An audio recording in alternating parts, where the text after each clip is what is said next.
right, let's hit the field. All right. Just wanted to talk, that's all. Today is Friday, August 2nd, and the Yankees were kicking off their longest homestand of the year against the Blue Jays under the raindrops at Yankee Stadium. Aaron Judge connected for a home run number 40, but would it be enough for Marcus Stroman? My recap, your reactions coming up next. This is NYY Recaps. Welcome to Yankee Stadium, New York City. Just when they thought I was out, they pull me back, kid.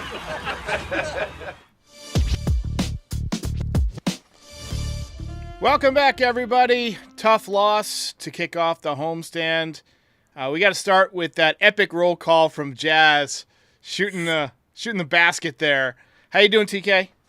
Doing pretty well, and I love the roll call. That was smooth as jazz, as they say it. And shout out to my boy Matt. He did a Harden on the Bleacher Creatures. We call it a step back Harden right there. He'll know what I'm talking about when he sees this.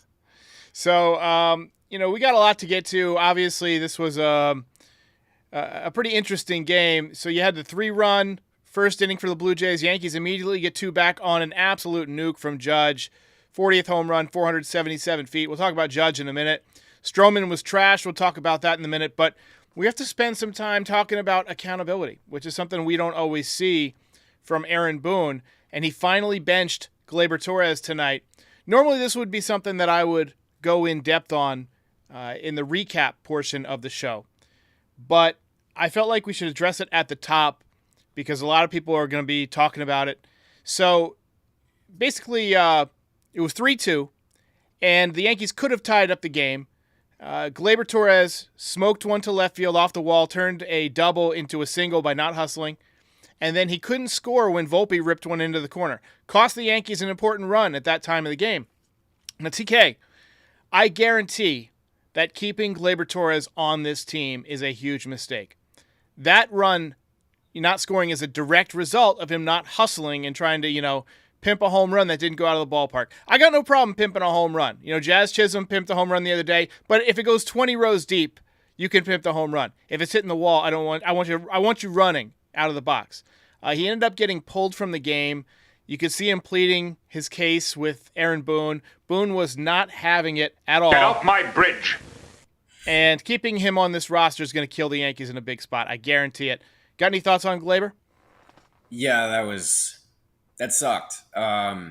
Look, Aaron Judge hit one, 477 tonight?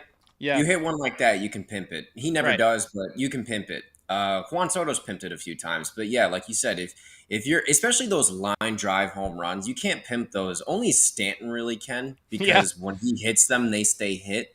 But especially Gleyber Torres in a contract year, having the season that he's having. Michael Kay made this point on the broadcast, but you got to be giving it everything, because he's lost hundreds of millions of dollars probably during this season. He's lost a lot of money.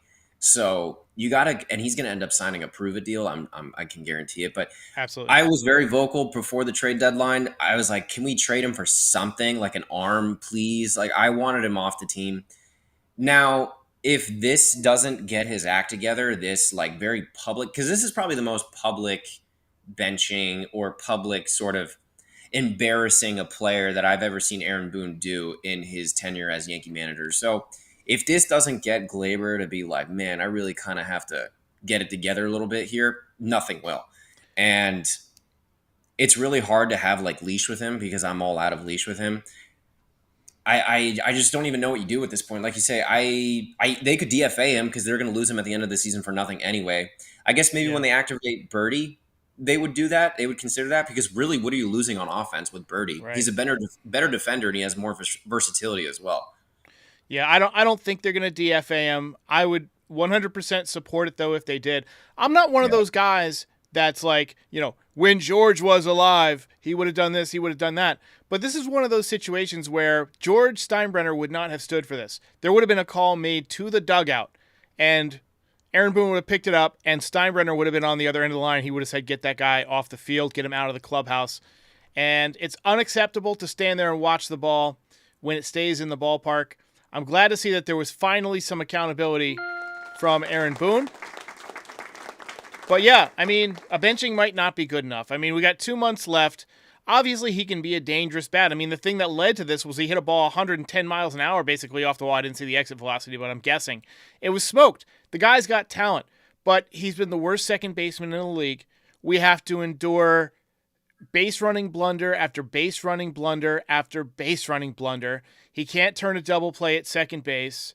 I know it sounds like I'm riffing and I'm just kind of dissing the guy, but I mean, we've been putting up with this for long enough. The guy needs to get his act together. He's not a kid anymore. He's like, 26, 27 years old? I mean, he's a grown man. You got to have some accountability. I think he was 21 in 2018, I think, which was his rookie year. But yeah, no, he's a grown man now. He should, and he's been here long enough to know better. It's really frustrating to watch. The only kind of comfort I take into the situation is that he won't be on the team next year. And Jazz, that guy who's been here 5 minutes, looks like he's willing to kind of give everything to this team, including his body. And he'll slide over very nicely at second next season. They have him there at third. Good to know that he looks pretty good there. We can get into that later, but he looks pretty good. Nice to see his versatility, but he'll slide in perfectly at second next year, and Glaber won't be on the team. Boom. There you go. Let's talk about Stroman because he had kind of a terrible night too. 2 2/3 innings, 7 earned runs. He has been trash lately. We've seen every member of the rotation have issues this year. Rodon had to change up his pitch mix. He's been pitching better lately. He's throwing tomorrow. It's going to be a very big start for him to see if he can put together 3 wins in a row. Luis Gil made some adjustments to his slider grip, partially from our old buddy Luis Severino, and he's been great again. He's pitching like an ace again. Nestor Cortez, he's not out of his funk yet, but he's been kind of up and down all year. Garrett Cole, we'll see how he is on Sunday. But what Marcus Stroman needs to do right now is figure out how to make that ball sink again, because right now everything he's throwing is flat. They're just BP pitches. Thoughts on Stroman tonight? I'm concerned, and the only reason I say I'm concerned is if you look at his season last year, excellent first half. I think he was even an all-star, if I'm not mistaken, and just like a 7 ERA in the second half. So what does that tell you? Maybe he is a smaller guy physically as well. So is he starting to fatigue? And when you start to fatigue, it's not so much the velo that drops, but it's especially the spin rate of your pitches that drops. And RPMs are going to result in pitches sinking a bit more. So that is definitely concerning that the pitches aren't having the bite that they had earlier in the season. He's maybe not dotting them as well as he was before. Look, the Yankees have all those like super high tech, like pitch comm, whatever the hell, and they can surely see something that's off, but he may have to play around with some grips, make some adjustments, because I'm starting to get concerned that this could be a similar situation to last season when he had a great first half and obviously not a great second half. What is he, like 33? Like he's in his lower 30s, right? Yeah, he's in his 30s. He's got a 2-year deal. Well, listen, I mean, I like what he is as a pitcher when he's right, when he's mixing the ball, mixing in and out, up and down, cutting it, sinking it. But for the last few outings, it hasn't sunk. Now, maybe he's one of these guys that, like Volpe, needs kind of a break once in a while. He's a smaller guy, arm probably getting a little bit tired. Maybe you give him a week off. Maybe you take him out of the rotation and skip him for a start. Let Adam Warren make another start or something like that. Sometimes that can refresh a guy. But, I mean, right now his stuff has gotten flat, and that is a big concern for me. Let's talk about Aaron Judge, who continues chasing his own record. He absolutely kills Kevin Gossman. A couple of years ago, he hit 2 home runs to dead center field in Rogers Center that still have not landed. Tonight, he got him for a 477-foot shot that landed about 3/4 of the way up the bleachers in left field. Did you know his longest career home run was 496, also off of Marcus Stroman? So do you think he can get 63? And I did know that. I hit a retired number in his rookie year in left center field over the bleachers. I remember that very, very well, actually. So that wasn't it. That wasn't it. That was against the Orioles. He hit one. It was, I believe, his 51st home run of the season. It was a day game. The Blue Jays were in town right at the end of the season. And Stroman, I'm sure Frankie Baseball can maybe find a link to it on Baseball Theater, and we'll put it up. But it was a rainy day, I believe, and it was a curveball maybe, and he smoked it. It was more of a line shot. It didn't go over the bleachers, but it was like near the top, but it was a little further over than the other one that he hit. I do remember Didi though, like poking his head out of the dugout doing this. Like That was the where Orioles one. Yeah, I remember. I probably watched that one 900 times. I love that home run. yeah. But And I think his pace right now is about 59. I think last time I looked is what he was on pace for this season. yeah, Can he do it? Yeah, anything's possible. He's Aaron Judge. Aaron Judge is Superman on this team. He can do it. But I think it's all going to depend on what the lineup does, if they hit or not. Because if they don't hit, why are you pitching to him? Yeah. If I'm an opposing team, why would I ever pitch to Aaron Judge if the rest of the lineup's not going to hit? So they have hit better of late. If they can keep that up, I think he definitely has a better chance of doing it. But if they're going to go quiet, then no. Yeah, Wells hit one off the wall tonight. I think with him heating up a little bit, he's going to give a little bit more protection in that cleanup spot. Maybe we get the Martian back in September, and if he goes on one of those nuclear streaks like he had last year, maybe Stanton gets hot again. But I think with adequate protection in the lineup down the stretch, and it's going to be difficult, but that forces you to pitch to Judge. It's going to be close. I think he gets to 60 again. I'm not sure he gets quite to 63. I'll take 61 or 62. That's still pretty solid. But 23 home runs in 51 games is no joke. That's a tough task to ask of this guy. If anybody can do it, it's him. But also remember when he did hit 62, he was kind of pressing at the end there because A, True. nobody was pitching to him, and B, I do think the pressure of like the record did get to him a little bit because he even said, I think in like the offseason, he's doing like off-season podcasts and he was saying like, I'd hit a double and everyone would be like, oh, you know what I mean? Like, it's like no one was even cheering for like good things in the game anymore. So because it became such a spectacle. So I don't know. Maybe though the second time around he handles it a bit better. We'll have to see. Quick question before we get to Jazz. Do you think Torres plays tomorrow? I do. I think they'll put him in there. You think they're going to bench him for a day? Yeah, why not? We'll see. I don't know. Hey, we'll see. Listen, how about maybe they put Jazz at second, Oswaldo at third, and see what that looks like? Or if they want to put DJ back in the lineup, that would be an excuse to put him back in the lineup where you put him at third and you put Jazz at second. Yeah, and Boone could just say, "Hey, I wanted to get DJ in the lineup." That's exactly. an excuse that everybody knows is BS, but it works. Yep. All right, let's talk about Jazz Chisholm because he made his Yankee Stadium debut tonight. I think he looks great in pinstripes. Didn't do much offensively tonight, but he is 100% giving me Didi Gregorius vibes. From when Didi first got here. You remember when Didi first got here and he was just a barrel of laughs with tons of talent but couldn't hit lefties? I think that's what we're going to see, although he did take that lefty deep Strom the other night. But, you were the first one in Yankees media, I think, to predict Jazz Chisholm to the Yankees. I don't think it happened because you said it.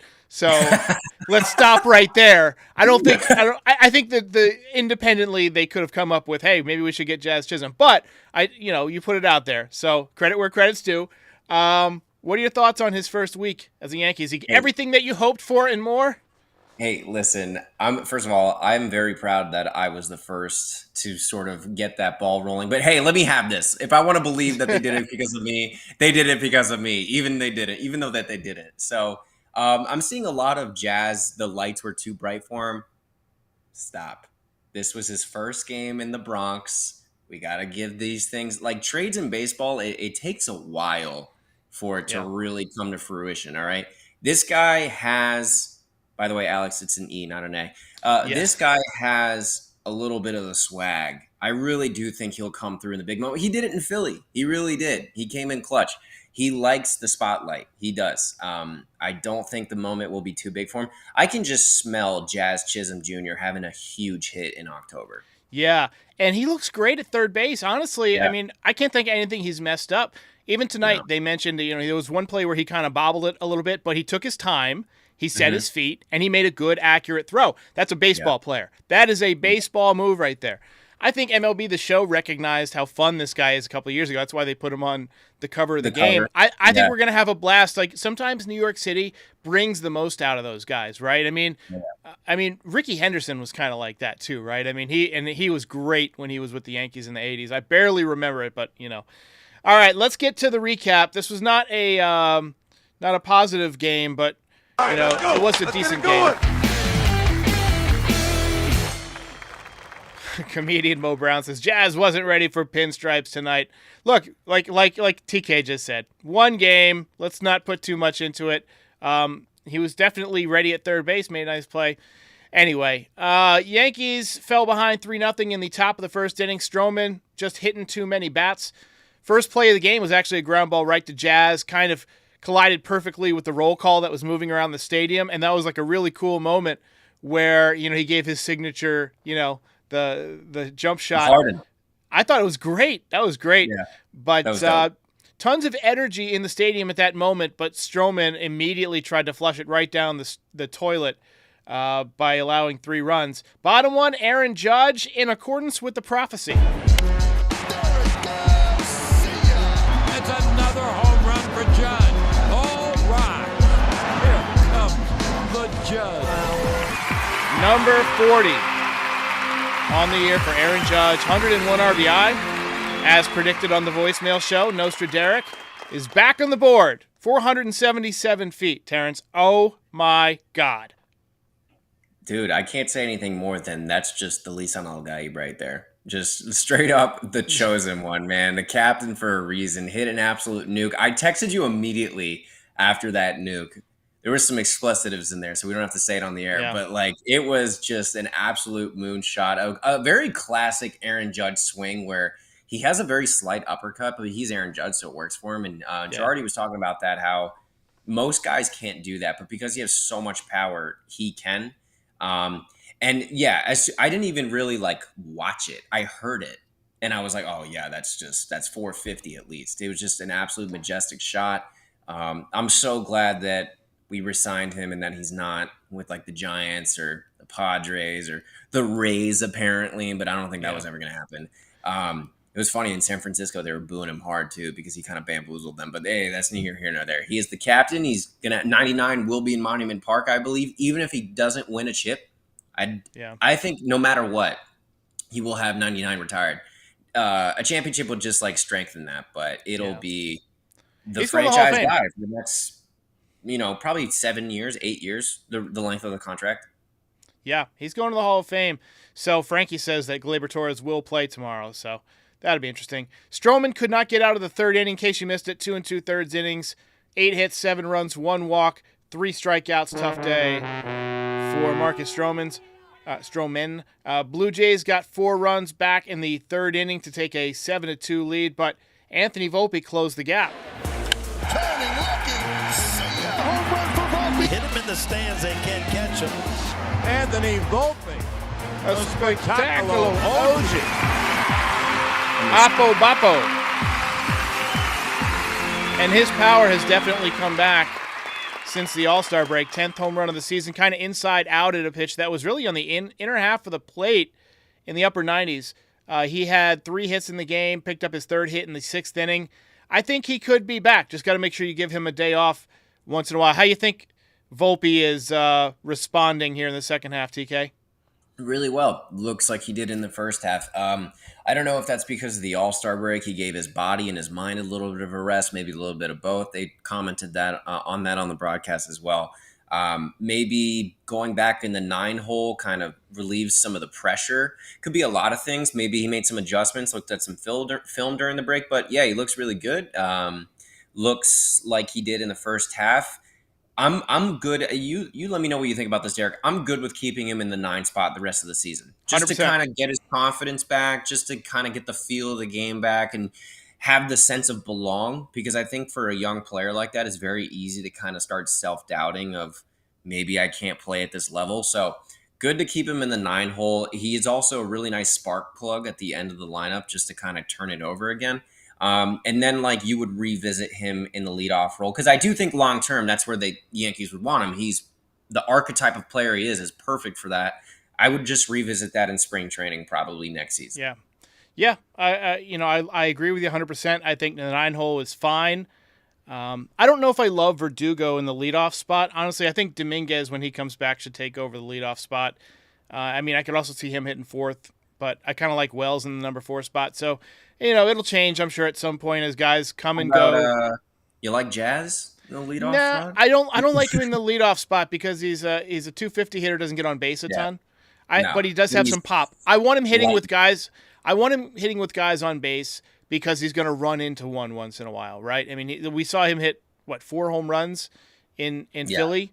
I mean, he's going to drive in some runs if he comes up with guys on base, especially in this ballpark. So, yeah, I think Jazz in the number 5, number 6, number 7 hole, like one of those, depending on the pitcher, is I was good. just going to say 5-6 is probably, in all seriousness, where I'd like him to be at for his Yankee tenure. Frankie says that I have not seen the Bee Movie. I've absolutely seen the Bee Movie with Jerry Seinfeld. one of the greatest movies of all time. I love that movie. Anyway, we had first look at De Los Santos in the 7th and 8th tonight. He looked okay. Good fastball, decent slider. I think his command might be a problem because I don't like his mechanics. He kind of flies open with his front hip like Clark Schmidt used to do when he first came up. And because he's got a 3/4 arm angle, it's going to exacerbate that up and arm side tail. But he was fine tonight. He did hit a batter. You're going to see that with him.